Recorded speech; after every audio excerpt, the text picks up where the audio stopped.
شروع اللہ کے نام سے جو بڑا مہربان اور نہایت ہی رحم کرنے والا ہے۔ تمام حضرات درود شریف پڑھ لیجئے۔ اللہم صلی علی محمد وعلی آل محمد کما صلیت علی ابراہیم وعلی آل ابراہیم انکا حمید مجید۔ اللہم بارک علی محمد وعلی آل محمد کما بارکت علی ابراہیم وعلی آل ابراہیم انکا حمید مجید۔ رمضان المبارک کے بعد آج پہلا جمعہ ہے۔ رمضان المبارک ایک مقدس مہینہ ہے جسے اللہ تبارک و تعالیٰ نے اپنا مہینہ کہا۔ تو جو رمضان گزر گیا ہمارے درمیان سے، اب یہ جو وقت آ گیا ہے رمضان المبارک میں عبادات کے ذریعے جو نیکیاں اکٹھی کی گئیں، عبادات کے ذریعے جو اچھی عادتیں اپنائی گئیں۔ دنیا کا ایک دستور ہے نا، جب کوئی کاروباری اچھا سیزن لگاتا ہے تو اپنی انویسٹمنٹ جو ہے وہ صحیح طرح کرتا ہے۔ جب کچھ کمائی ہو جاتی ہے تو اس رقم کا وہ سنبھال کے رکھتا ہے، اس کا استعمال اچھی طرح کرتا ہے۔ اسی طرح دین میں رمضان المبارک کا جو یہ مقدس مہینہ گزر گیا، اس میں ہم نے کیا کمایا ہے، کیا کچھ حاصل کیا ہے اپنے رب سے، کیا ہم لوگوں میں تبدیلیاں آئی ہیں، جو برکتیں ہمیں اللہ تبارک و تعالیٰ کی طرف سے عطا ہوئی ہیں، اب ان کو سنبھال کے ان کا استعمال کرنے کا وقت ہے۔ بہت سارے نادان لوگ، جو لوگ صرف سوشل میڈیا پر ہی رہتے ہیں، وہ چٹکلے بنانے لگتے ہیں رمضان کے بعد۔ مسلمان پوری دنیا میں ان لوگوں میں شمار ہوتے ہیں جو بہت ہی اعلیٰ کردار کے لوگ ہیں، جن کے پاس بہت بہترین دین ہے، جن کا مزاج بڑا اچھا ہے، جن کا کردار بڑا صاف ستھرا ہے۔ گرچہ تمام انگلیاں برابر نہیں ہوتی، لیکن اکثریت ایسے لوگوں کی ہے مسلمانوں میں جو ایمانداری کو اپنا شیوا رکھتے ہیں۔ تو بہت سارے لوگوں کو میں نے دیکھا سوشل میڈیا پہ رمضان کے بعد کہ جی رمضان والے مسلمان کہاں چلے گئے، شب برات والے مسلمان کہاں چلے گئے، کہ جی دوسرے دن صبح مسجد میں تھا کوئی نہیں۔ تو جو لوگ ایسے میسج بناتے ہیں، کیا یہ کبھی خود بھی رمضان کے بعد دوسرے دن صبح مسجد تک گئے؟ یہ گئے نہیں، یہ جھوٹ بولتے ہیں، یہ بے ایمان ہیں۔ دنیا میں دو طرح کے لوگ ہوتے ہیں، اور ہمارے نبی علیہ الصلوۃ والسلام نے ان دو طرح کے لوگوں میں سے کن کو پسند فرمایا؟ رسول اللہ کی سنت کیا ہے؟ کسی کی برائی کر دینا کوئی کمال کی بات نہیں ہے، کسی کو تانا دے دینا کوئی کمال کی بات نہیں ہے، کسی گرتے ہوئے کو گرا دینا کوئی کمال کی بات تو نہیں ہے۔ کمال تو یہ ہے کہ گرتوں کو تھام لیا جائے۔ تو جنہوں نے یہ میسج بنائے، کیا وہ بھی کبھی رمضان کے بعد صبح فجر میں مسجد گئے ہیں، جو ان کو پتا ہو کہ کون آیا کون نہیں آیا؟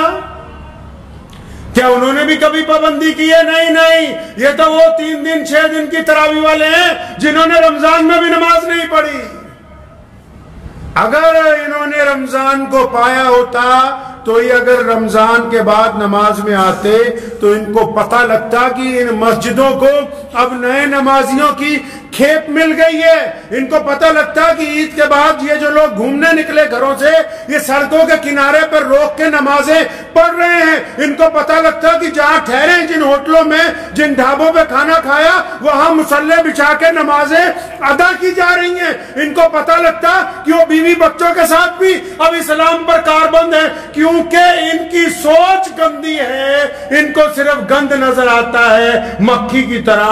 اگر ان کی سوچ مثبت ہوتی تو ان کو رمضان میں تیار ہوئے اچھے نمازی نظر آ جاتے ہیں۔ اور جو یہ چاہتے ہیں کہ مسجدوں میں رمضان والی رونق شوال میں بھی نظر آئے. یہ شوال ہے، رمضان نہیں ہے.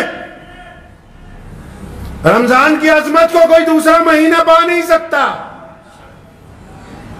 لیکن یہ کہہ دینا کہ رمضان کا اثر ختم ہو گیا، یہ قوم کی حوصلہ افزائی کو چھوڑ کے اس کو پست کرنے کی بات ہے. مجھے بتاؤ نا کتنے ہزاروں نوجوان ایسے ہیں جنہوں نے رمضان میں نماز شروع کی، اب وہ پابند ہو گئے. اب وہ جو اس ہفتے اپنے محلے میں نہیں ہیں، سیر کرنے کے لیے نکلے، اپنے بھائیوں کے ساتھ بچوں کے ساتھ نکلے، اگر وہ سفر میں نمازیں چھوڑ دیتے تب میں کہتا رمضان کا نقصان ہوا. وہ تو سفر میں اثر میں نماز کی پابندی کر رہے ہیں، تو رمضان کا نقصان نہیں ہوا، رمضان کا فائدہ پہنچا. کیونکہ کئیوں کی سوچ گندی ہے. بہت سارے لوگ ہیں جن کو صرف تقریر ہی کرنی، جو مرضی دل میں آئے کہہ دو. اور اگر زمین کی حقیقت دیکھ کے بات کریں گے، اگر مثبت بات کریں گے تو رسول اللہ صلی اللہ علیہ وسلم کی سنت کے مطابق ہوگی. رسول اللہ نے کیا فرمایا؟ رسول اللہ کی سب سے پیاری سنت کون سی ہے؟ رسول اللہ کی سب سے اعلیٰ سنت کون سی ہے؟ نبی علیہ السلام نے کون سی ایسی سنت ہے جس کو ہم وقت استعمال کیا؟ نبی علیہ السلام کی وہ کون سی سنت ہے جو رسول اللہ کو محبوب تھی؟ وہ کون سی سنت ہے جس کو نہ اپنانے پر رسول اللہ نے ناراضگی کا اظہار کیا؟ آؤ مسلمانوں، محمد الرسول اللہ کو دیکھتے ہیں. پیارے نبی علیہ السلام کی سنت میں نماز کی سنتیں بھی ہیں، تہجد بھی ہے، اشراق بھی ہے، مسواک بھی ہے.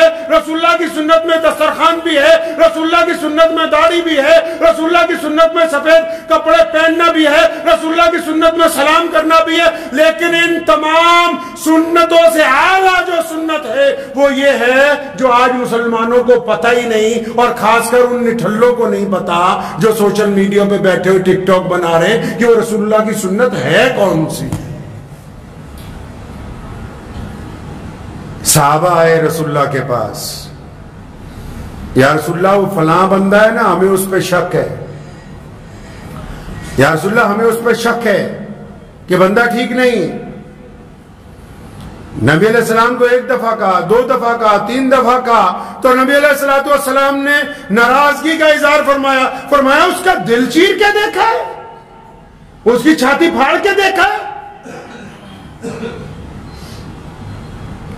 حضرت انس رضی اللہ تعالیٰ عنہ فرماتے ہیں کہ جب میں نے کوشش کی نبی علیہ السلام کو نعوذ باللہ اس حد تک لانے کی کہ وہ کبھی مجھ سے ناراض ہوں اور میرے ایک آدھی چپت پڑ جائے، تو فرمایا ایک دن ناشتہ لینے مہمانوں کا بازار گیا تو میں بہت دیر ہو گئی، میں وہیں بیٹھا رہا قصدن کہ آج نہیں جاؤں گا، اور نبی علیہ السلام کو نعوذ باللہ ناراضگی ہوگی اور وہ میرے آکے ایک آدھی لگا دے تاکہ انس کہے کہ 1,24,000 صحابہ میں صرف انس ایسے ہیں رضی اللہ تعالیٰ عنہ جنہوں نے مار کھائی ہے. فرمایا لیکن جب رسول اللہ بازار میں آئے اور مجھے دیکھا تو مجھے دیکھ کے بڑی تیزی سے میری طرف آئے، اور جب میں تیار ہو گیا نبی علیہ السلام نے پوری طاقت کے ساتھ مجھے اپنی چھاتی سے لگایا، میرے سر پہ ہاتھ پھیرا، کندھوں پہ ہاتھ پھیرا، آنکھوں میں آنسو ہیں. فرمایا انس میرے بیٹے میں تو سمجھا تجھے چوٹ تو نہیں لگ گئی کہیں. آئی نہیں بات سمجھ؟ رسول اللہ کی سنت ہے. انس فرماتے ہیں یہ کریم نبی ہے جو برائی میں سے اچھائی کو باہر نکال لیتے ہیں. رسول اللہ کی سنت ہے پازیٹیو سوچنا، رسول اللہ کی سنت ہے مثبت سوچنا، رسول اللہ کی سنت ہے اچھا سوچنا، رسول اللہ کی سنت ہے بدترین حالات میں اچھے خیالات رکھنا، رسول اللہ کی سنت ہے پریشانی میں اللہ کی مدد پر یقین رکھنا، رسول اللہ کی سنت ہے کہ دوسروں کو گرتے ہوئے کو اٹھا دینا، رسول اللہ کی سنت ہے برائی کی جگہ اچھائی بیان کرنا. تو یہ کون لوگ ہیں جو کہتے ہیں کہ ہمارے پاس نمازی نہیں رہے؟ کیا ان کو نظر نہیں آ رہا کہ یہ جو لاکھوں مسلمان سفر میں نکلے ہر جگہ کھڑے ہو کے اللہ اکبر کی صداؤں کے ساتھ نماز ادا کر رہے ہیں؟ یہ کون سے نمازی ہے جو تمہیں نظر نہیں آئے؟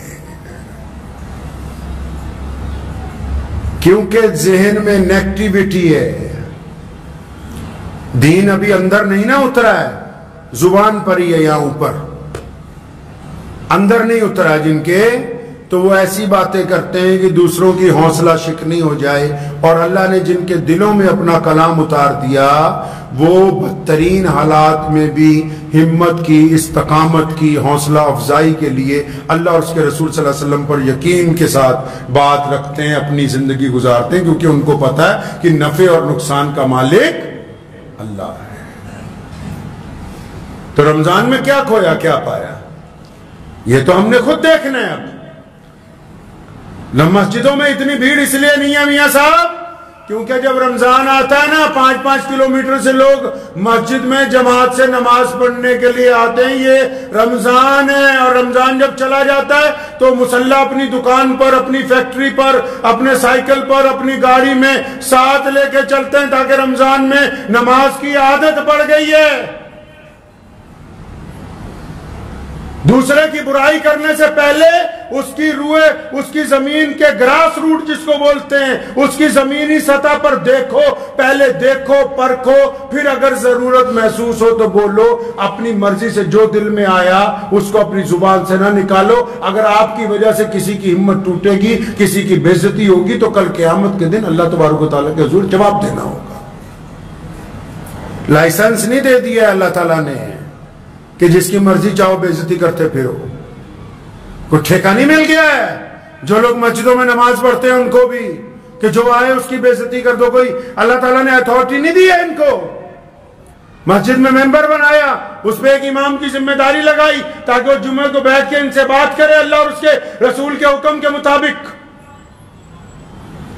ان کے ہاتھ میں نہیں قلم دان پکڑا دیا کہ جب جس چوک پہ, چوراہے پہ, گلی میں, محلے پہ 20 لوگوں کے درمیان جس کی چاہے. نہیں, اگر آپ اصلاحی کرنا چاہتے ہیں تو جائیے اس کے ساتھ دوستی کیجئے, سلام دعا کیجئے, کہیں جائیے, کہیں بیٹھیے, تنہائی میں 2 باتیں اللہ اور اس کے رسول کے کیجئے. وہ طریقہ محمد رسول اللہ صلی اللہ علیہ وسلم نے عطا فرمایا ہے. تو ہمیشہ اس بات کو یاد رکھیں کہ رمضان میں کیا کھویا کیا پایا یہ کوئی مولوی نہیں بتا سکتا ہے. یہ وہی بتا سکتا ہے جس نے رمضان میں کچھ پایا ہے, کیونکہ جس نے کچھ پایا کھوئے گا تو وہی نا, دوسرا آدمی کیا کھو سکتا ہے. تو دوسروں کی ہمت افزائی کریں. اللہ تبارک و تعالیٰ کو توبہ کرنے والے لوگ, اللہ تبارک و تعالیٰ کو معافی مانگنے والے لوگ پسند ہیں. حدیث میں آتا ہے, نبی علیہ الصلوۃ والسلام نے فرمایا, حدیث میں مفہوم ہے حدیث کا میں آپ کو مختصر میں سمجھاتا ہوں کہ آپ صلی اللہ علیہ وسلم نے فرمایا کہ جیسے ایک مسافر صحرا میں چلا گیا, ریگستان میں, اب اس کے پاس ایک اونٹنی ہے, اس اونٹنی پر اس کا کھانا پینا ہے, سامان ہے, پانی ہے, سب کچھ ہے, لیکن راستے میں وہ رکتا ہے ایک درخت کے پاس اور آرام کرنے کے لیے لیٹتا ہے. اونٹنی کو جس ٹہنی سے باندھتا ہے وہ ٹوٹ جاتی ہے اور اونٹنی کہیں چلی جاتی ہے. جب اس کی آنکھ کھلتی ہے پریشان ہو جاتا ہے, کیوں؟ ریگستان میں کوئی سہارا نہیں ہے, کوئی سہارا نہیں, ادھر ادھر بھاگتا ہے, چیختا ہے, چلاتا ہے, کوئی مدد کے لیے نہیں آ سکتا. تھک ہار کے جب گلا بھی سوکھ جاتا ہے پھر ایک درخت کے نیچے بیٹھ جاتا ہے اور دل میں سوچتا ہے کہ اب تو موت ہی آئے گی, اس کے علاوہ تو کوئی نہیں مجھے بچا سکتا. تو لیکن جب اس درخت کے نیچے بیٹھے بیٹھے اونگنے لگتا ہے تو اچانک اونٹنی کی آواز سنتا ہے, دیکھتا ہے کہ اس کی اونٹنی گھوم پھر کے پھر اسی کے سامنے کھڑی آ کے. فرمایا صحابہ سے اندازہ لگاؤ اس کو کتنی خوشی ہوئی ہوگی, اس بندے کو اب کتنی خوشی ہوئی ہوگی کہ جس کو چند لمحے پہلے یہ تھا کہ اس ریگستان سے تو نکلا نہیں جا سکتا, نہ پانی ہے, نہ کھانا ہے, سواری بھی چلی گئی. صحابہ نے کہا یا رسول اللہ یہ تو اتنی زیادہ خوشی کی بات ہے کہ جس کے ساتھ یہ حادثہ گزرا وہی بتا سکتا ہے. فرمایا بس اللہ تبارک و تعالیٰ اپنے بندے کی طرف سے جب بندہ توبہ کرتا ہے نا, اللہ تبارک و تعالیٰ ایسی خوشی محسوس کرتے ہیں کہ میرے بندے نے میری طرف رجوع کیا ہے, بندہ میرا معافی مانگنے کے لیے آیا ہے. اور پھر ایک بار نہیں, گنہگار جب معافی مانگتا ہے فرشتے کہتے ہیں اللہ آج پھنس گیا اس لیے معافی مانگ رہا ہے. حکم ہوتا ہے کوئی بات نہیں, پھر کیا ہوا, پھنسنے کے بعد بھی آیا تو صحیح. فرشتے کہتے ہیں یا اللہ پھر خطرہ دوبارہ گناہ کرے گا. فرمایا کوئی بات نہیں, معاف کرو. نبی علیہ السلام نے فرمایا کیا کرو, 70 مرتبہ بھی جاتا ہے معافی مانگنے کے لیے تو اللہ تعالیٰ معاف فرماتے ہیں. یہ رمضان کا مہینہ گزرنے کے بعد اب یہ جو شوال آ گیا, اب جب لوگ اپنے گھروں کو سفر سے واپس پہنچیں گے تو بس یہ وقت ہے اپنی نیکیوں کو سنبھال کے استعمال کرنے کا. ان کو ضائع نہیں کرنا, ان نیکیوں کو جو رمضان میں کمائی ہے. رمضان میں جو اللہ نے آپ کو صلہ رحمی عطا کی, رمضان میں اللہ نے جو آپ کے دل میں محبت ڈالی, رمضان میں اللہ نے جو آپ کو نمازی بنایا, رمضان میں آپ کی آنکھوں میں جو شرم و حیا آئی ہے, رمضان میں آپ کی زبان نے جو میٹھا بولنا شروع کیا ہے, اب ان نیکیوں کا استعمال آنے والے رمضان تک کرنا ہے انشاءاللہ تعالی. کریں گے انشاءاللہ تعالی. ہاں, اور بالکل ذہن میں کبھی یہ بات نہ لائیے گا کبھی یہ ذہن میں بات نہ لائیے کہ فلان جگہ گئے. اول تو جو جاتے ہی نہیں نماز پڑھنے رمضان میں بھی نہیں جاتے, ان کو پتہ ہی نہیں ہوگا کہ مسجد میں ہوتا کیا ہے. تو ہمیشہ یاد رکھیں کہ اب جو جن جن محلوں کی مسجدوں میں اگر جو نمازی کم ہیں وہ سارے پوری جگہ گھوم رہے ہیں, کوئی پہاڑوں میں گھوم رہا ہے, کوئی رشتہ داروں کے یہاں گھوم رہا ہے. اب ظاہر سی بات ہے جو بندہ سیر کرنے گیا ہے لیکن گھومنے والوں سے گلہ ہے مجھے, وہ بھی سنتے جائے. جتنے بھی گھومنے والے ہیں گھومیے, کوئی منع نہیں کیا آپ کو تفریح سے, لیکن بہترین بندہ وہ ہے جو اپنے اہل و عیال کو وقت دے. میرے والد صاحب شیخ اسلام مولانا حبیب الرحمان لدھیانوی رحمۃ اللہ علیہ کا قاعدہ تھا, عید کے بعد کہیں جاتے نہیں تھے, اول ہم لوگوں کے ساتھ کہتے تھے یار بچوں کے ساتھ وقت گزارنا ہے, اپنی بیوی کے ساتھ, بچوں کے ساتھ. اور میں دیکھتا ہوں گھومنے والوں کو, پرسوں بھی ایک لوگ آئے میرے پاس 10-15 لوگ, تو نہ ان کی بیویاں ساتھ میں نہ بچے ساتھ میں. ان کا حق نہیں تم پر, وہ ان کا کوئی حق نہیں جنہوں نے سارے رمضان سحریاں افطاریاں بنا بنا کے تمہیں بھی کھلائیں, تمہارے مہمانوں کو بھی کھلائیں. کوئی حق نہیں ان کا. اللہ کے نبی علیہ السلام جب سفر میں جاتے تھے کوئی نہ کوئی ہماری ماں ام المومنین ساتھ میں ہوتی تھی. سفر تو سفر, جب جنگ پہ بھی جاتے تھے صحابہ کرام رضی اللہ تعالی اجمعین کی ازواج مطہرات جو ہوتی ساتھ میں ہوتی تھی ان کی. بس چل پڑے. اس میں بھی تو سنت پتہ ہونی چاہیے کہ رسول اللہ کی کون سی سنت ہے. نبی علیہ السلام کیا چاہتے ہیں؟ حقوق العباد میں پوچھ ہوگی اللہ تبارک و تعالیٰ کی. یہاں اللہ تعالیٰ پوچھیں گے پھر, اور بات یہیں سے شروع ہونی ہے. بات مرنے کے بعد کوئی باہر چوراہوں سے نہیں شروع ہونی, مدرسوں کے دیے ہوئے چندوں سے بات نہیں شروع ہوگی, بنائی گئی مسجدوں کے میناروں سے بات نہیں شروع ہونے والی. حضرت عمر رضی اللہ تعالیٰ عنہ کا جب آخری وقت آیا, ضعیف ہو گئے, ایک دن اپنے گھر والوں کو اکٹھا کیا, فرمایا سارے راضی ہو؟ سب نے کہا ہم راضی ہیں. حضرت کی زوجہ نے کہا نہیں, میں تم سے راضی نہیں ہوں. پڑھیے روایتیں اٹھا کے, فرمایا میں نہیں راضی تیرے سے. سارا وقت ہی لوگوں کو دے دیا, سارا وقت ہی مسلمانوں کی خدمت میں, سارا وقت ہی امت کی رہنمائی میں, سارا وقت ہی یاروں میں دوستوں میں, میں تو نہیں راضی. حضرت عمر رضی اللہ تعالیٰ کو بڑی فکر ہوئی. پڑھیں, عبداللہ ابن عمر رضی اللہ تعالیٰ عنہ بھی موجود ہیں وہاں, ان کے صاحب ساتھ. عمر رضی اللہ تعالیٰ عنہ نے آخر منت کر کے جب تک اپنی زوجہ کو راضی نہیں کر لیا, اور پھر وہ جب تک خوش نہیں ہو گئی, اور فرمایا کہ چل میں اللہ واسطے اب تجھ سے راضی ہوں, کیونکہ محمد رسول اللہ صلی اللہ علیہ وسلم کو آپ سے بڑی محبت تھی. تو وہ لوگ بھی اس بات کے اوپر ذہن نشین کر لیں. الحمدللہ جائیے پوری دنیا میں گھومیے, لیکن جن کا آپ پر حق ہے اگر ان کو چھوڑ کے جا رہے ہیں تو اللہ کے نزدیک کل کو یہ بھی پوچھ ہونے والی ہے کہ حقداروں کو حق تو دیا نہیں, خود ہی مزے کرتے رہے دنیا میں. تو دعا کیجئے کہ یہ جو اب شوال شروع ہو گیا ہے, پورے ملک میں مدرسوں میں داخلے بھی شروع ہو گئے, بچے بھی پڑھنے کے لیے جائیں گے, تو کوشش یہ کرنی ہے کہ یہ جو نیکیوں کی گٹھری ہم نے بنا لی ہے نا, یہ جو نیکیوں کی گٹھری ہمارے پاس آ گئی ہے. حدیث میں آتا ہے قیامت والے دن ایک بندہ آئے گا, اس کے پاس اتنی نیکیاں ہوں گی, اتنا بیلنس ہوگا, آپ دنیا کے حساب سے سمجھ لیں اس کے پاس کروڑوں روپے ہوں گے. نیکیاں بھی ایسے ہی ہیں پیسوں کی طرح. لیکن جب نبی علیہ السلام نے فرمایا جب وہ آئے گا اللہ تعالیٰ کی جو حساب کتاب شروع ہوگا تو مفلس ہو جائے گا. حدیث میں آتا ہے کہ تمہیں پتہ ہے کہ مفلس کون ہوگا بندہ, ایسا بندہ کون ہوگا محتاج؟ صحابہ نے کہا وہ جس کے پاس درہم دینار نہیں. فرمایا نہیں, قیامت والے دن ایک بندہ آنا اللہ کے حضور جس کے پاس درجنوں حج, جس کے پاس کئی درجن عمرے, جس کے پاس کروڑوں کی زکات, صدقات, خیراتیں, جس کے پاس میاں بیوی کی محبت, بچوں کے حقوق, مسجدوں کی تعمیر, مدرسوں کی مدد, با جماعت نمازیں, تہجدیں, اشراق, سارا کچھ ہوگا. جب حساب کتاب شروع ہوگا نا تو ایک طرف سے چند لوگ آئیں گے, یا اللہ ہم تو اس کے نوکری کرتے تھے, اس نے فلاں مہینے میں زبردستی میری تنخواہ ماری تھی. اللہ فرمائیں گے فرشتوں کو اچھا اتنی نیکیاں ان کو تو فارغ کرو. وہ چلا جائے گا، دوسرا آ جائے گا، یا اللہ یہ اتنا رئیس تھا، میں بڑا غریب تھا، میری کئی بار بے عزتی کی، اس کے دروازے پہ گیا، پھر حکم ہوگا اتنا نے کیا، اس کو تو اس کو فارغ کرو۔ وہ چلا جائے گا، تیسرا آ جائے گا کہ یا اللہ ہماری تو تحقیر بڑی کرتا تھا یہ،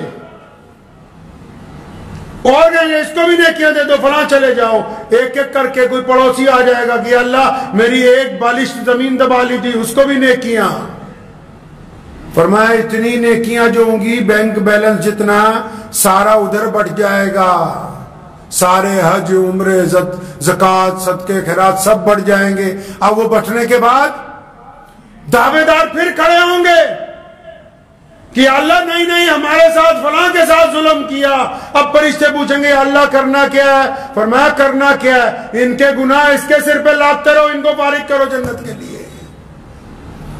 مفلس ہوگا وہ بندہ، نیکیوں کے انبار لے کے آئے گا اور وہ ان کو دے دیے جائیں گے جن کے حق مارے ہوئے ہوں گے، اس کے باوجود حقداروں کا حق ختم نہیں ہوگا، پھر ان کے گناہ اس کے سر پر لادے جائیں گے اور پھر یہ گناہوں کو لے کے جہنم کی طرف اس کا جانا ہوگا۔ اس لیے اس بات کو ذہن نشین کر لیں کہ رمضان میں جو نیکیاں کمائی ہیں کسی کو گالی دے کے ضائع نہیں کرنی، کسی کا دل دکھا کے ضائع نہیں کرنی، کسی کا حق مار کے ضائع نہیں کرنی، کسی سے زنا کا ارادہ کر کے ضائع نہیں کرنی، کوئی نشہ کر کے ضائع نہیں کرنی، اپنے بھائی کا حق مار کے ضائع نہیں کرنی، کسی کی چغلی کر کے ضائع نہیں کرنی، کسی کی غیبت کر کے ضائع نہیں کرنی۔ رمضان کی نیکیوں کو بڑی احتیاط سے چلانا ہے تاکہ ہم اگلا رمضان اللہ کے حکم سے پا لیں۔ دعا کیجئے کہ اللہ تعالیٰ مجھے بھی آپ سب کو اس پہ عمل کی توفیق عطا فرمائے۔ وآخر دعوانا ان الحمدللہ رب العالمین۔ مجھے امید ہے